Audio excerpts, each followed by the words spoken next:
আল্লাহকে মান্য করা কিভাবে কাটে বলেন তো? শিরক করলে। আর বাংলাদেশ এমন একটা জায়গা যে একবারে শিরকে দেশটা ডুবে আছে।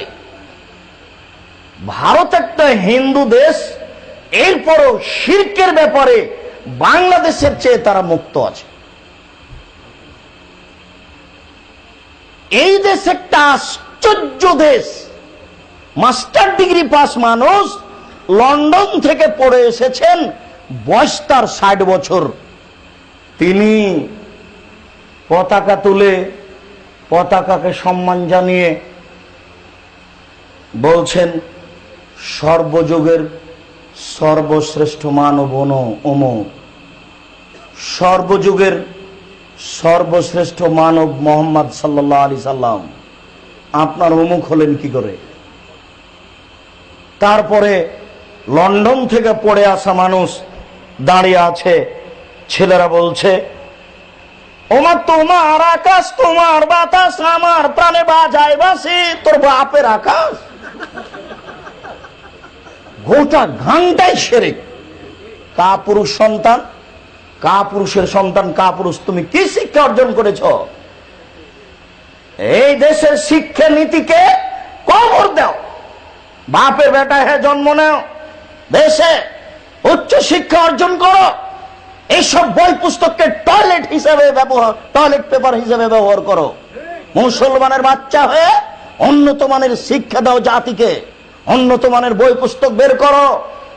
কি শিক্ষা অর্জন করেছো? বাপের টাকা পয়সা খরচ করে। হিতাহিত জ্ঞান তোমার নেই, বোধগম্য তোমার নেই, তোমার বোধোদয় নেই। তুমি মুসলমানের বাচ্চা, 14 গোষ্ঠী তোমার মুসলমান নেই বলে দাবি করো। তুমি হিসাব করতে পারো না? তোমার হিসাব করা উচিত। নজরুল না হয় পড়াশোনা জানতেন না, নজরুল কবি পড়াশোনা তেমন জানতেন না, নইলে তিনি কেন বলছেন যে মসজিদের পাশে কবর দিও ভাই? নবী মোর পর ওসমনি, নবী মোর সোনার খনি, নবী নাম জপে যেজন সে তো দোজাহানের ধনী। নবী নাম জপে মানে মোহাম্মদ মোহাম্মদ মোহাম্মদ, এভাবে জপলে জান্নাতে চলে যাবে, এই কথা নজরুল বলছে। তাহলে তার ধর্মীয় জ্ঞান থাকলে এটা বলতো? বলছে যে মসজিদের পাশে কবর দিও। মসজিদের পাশে কেন? আপনার বাপের কবর যদি কাবা ঘরের নিচে ঢুকে দেওয়া হয়, 1 পয়সা লাভ হবে না। যে যা আমল করেছে সে তা ভোগ করবে। আপনার মসজিদের পাশে কেন? কাবা ঘরের নিচে যদি আপনার পিতার কবর হয়, 1 পয়সা উপকার হবে না। পাপী হলেও জাহান্নামে যাবেই। এরপরেও নেতা নেত্রীর ছবি মাথার উপরে নিয়ে থাকতে হয়, যা সম্মান করা শিরক। গোটা দেশটাই শিরকে ডুবে আছে। মুসলমানের বাচ্চা, তুমি জানো না যে একজন মুসলমান মারা গেলে 3 দিন শোক পালন করতে হয়? স্বামী মারা গেলে স্ত্রীকে কতদিন শোক পালন করতে হয়? 4 মাস 10 দিন। তুমি 40 বছর পরেও শোক পালন করো। তুমি আমার বলো আমি শিক্ষিত ছেলে?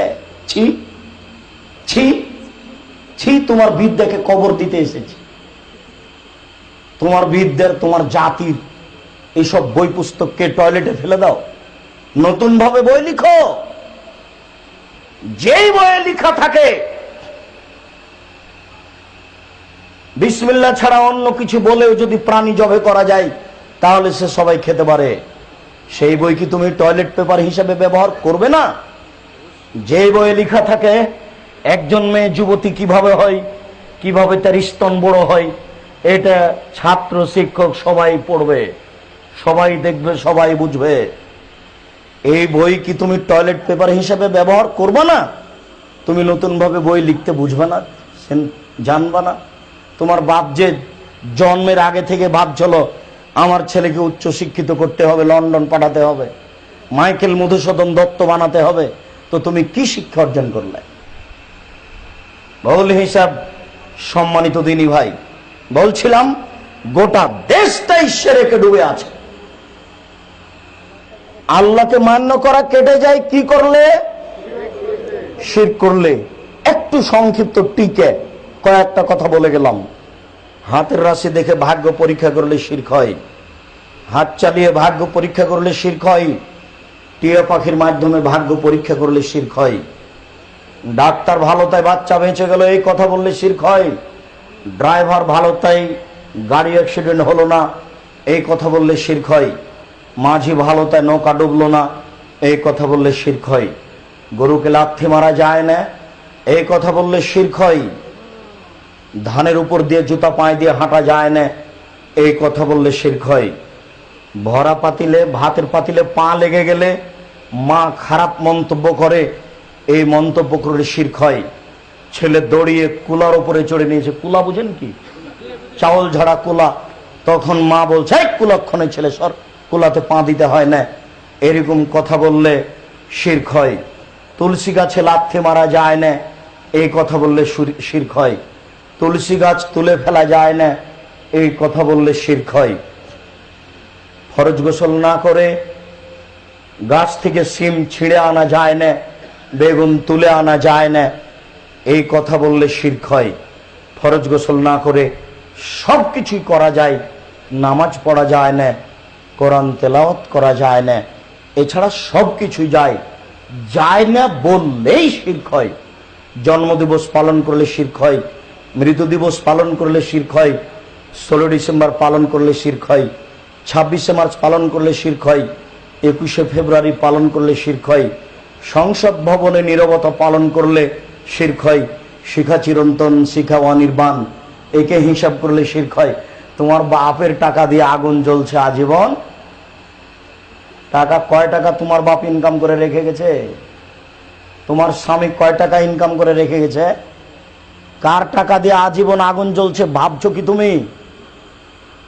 বাদশাহ শাহজাহান 8 কোটি টাকা খরচ করে ময়ূর সিংহাসন তৈরি করে গেছেন। বাদশাহ শাহজাহান কোটি কোটি টাকা খরচ করে স্ত্রীর কবর তৈরি করেছেন, যার নাম আগ্রার তাজমহল। ইতিহাসের পাতাতে লেখা আছে 20,000 লোক 22 বছর কাজ করেছিল। কার টাকা? এত টাকা দিয়ে সেদিন যদি তিনি ভারত, বাংলাদেশ, পাকিস্তানের প্রত্যেকটা বৃহৎ জেলায় ইসলামী বিশ্ববিদ্যালয় তৈরি করতেন, তাহলে তা করতে পারতেন। কথা মনে হয় আমার বুঝতে পারলেন না। শিখা চিরন্তন শিখা অনির্বাণ, একে হিসাব করা শিরক। এইভাবে পতাকায় স্যালুট দেওয়া শিরক, কবরে ফুল চড়ানো শিরক, কবরকে মূল্যায়ন করা শিরক, কবরকে সম্মান করা শিরক, কবরে মানত মানা শিরক, কবরে কিছু নিয়ে গিয়ে পেশ করা শিরক, কবরে মাথা নত করা শিরক, কবরের কাছে কিছু চাওয়া শিরক, পীরের কাছে মানত মানা শিরক, পীরের কাছে কিছু নিয়ে মানত মেনে নজর দিয়ে পীরের কাছে সন্তান চাওয়া শিরক। পীর সন্তান দিতে পারে কিভাবে? তা হতে পারে না।